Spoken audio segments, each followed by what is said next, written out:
Okey, tuan-tuan dan puan, meneruskan perjalanan majlis kita pada petang yang berbahagia dengan performance number 1. Honored guests, ladies and gentlemen, which is next, I would like to invite all audience warmly welcome to listen attentively to the opening performance presented by the talented children from the Little Caliph Tahfiz, as they will beautifully recite the Surah Al-Kahfi, verse 1 to 10, and also doa Khatamul Al-Quran. Tuan-tuan dan puan-puan, bersama di pentas utama anak-anak kita, anak-anak syurga yang akan membacakan hafazan Surah Al-Kahfi ayat 1 hingga 10 dan juga doa Khatam Al-Quran Al-Karim. Tuan-tuan dan puan-puan, mohon bersedia, anak-anak kita berada di pentas. Okey, tuan-tuan dan puan-puan, macam mana janji kita sebentar tadi, lambai dekat anak kita, tuan-tuan dan puan-puan, lambai. Bagi dia energi, tuan-tuan dan puan-puan. Okey, bagi dia energi. Okey, untuk anak-anak kita berada di pentas. Bukan mudah ya, seawal usia 5 dan juga 6 tahun berada di pentas, berada di khalayak ramai dan juga berhadapan dengan adults, berhadapan dengan dewasa. Selalu kita tengok cikgu dia je dekat kelas, tapi hari ini dia tengok ramai orang kat depan, jadi macam-macam perasaan bercampur bau tu. Jadi tenangkan mereka, kita passing dekat mereka energy, motivation booster pada petang ni daripada kaum keluarga.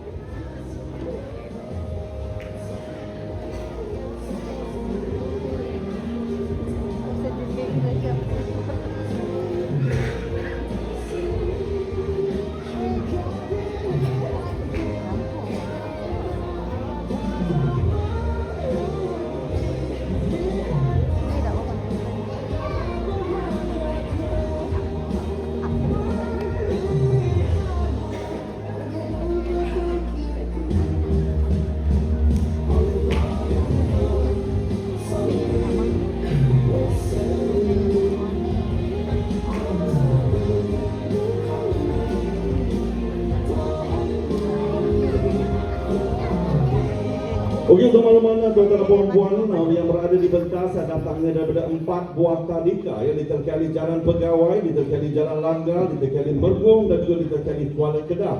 4 buah tadika bergabung pada petang ini, dan juga istimewanya mereka akan bergabung untuk tuan-tuan dan puan-puan membacakan surah Al-Kahfi ayat 1 hingga 10 dan juga doa Khatamul Quran. Okay, I on teacher, can get ready. Kita persilakan 3, 2, 1, silakan.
Okey, terima kasih kita ucapkan good job untuk anak-anak kita. Tahniah kita ucapkan Masya Allah, Tabarakallah, tahniah untuk anak-anak kita tuan-tuan dan puan ya. Okey, kita sama-sama tadi ramai juga yang membaca bersama, ramai juga yang berdoa ya, yang dipimpin oleh anak-anak kita. Mereka tidak ada dosa tuan-tuan dan puan. 5 dan 6 bersih daripada dosa ya Allah.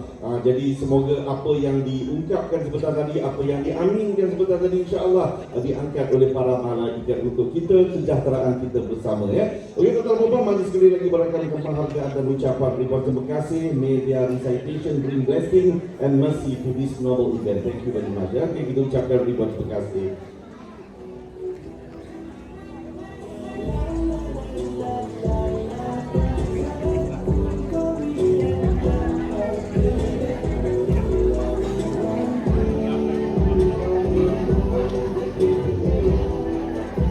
Okey tuan-tuan dan puan, ada lagi beberapa lagi surah yang akan kita perdengarkan bersama-sama. Jadi saya juga nak nak raikan bersama dengan tuan-tuan dan puan kita baca sama-sama, baca perlahan pun tak apa, insya-Allah ada skrin yang kita paparkan. Semoga setiap huruf yang kita sebut ada makna, ada pahala yang kita bawa balik bersama ya.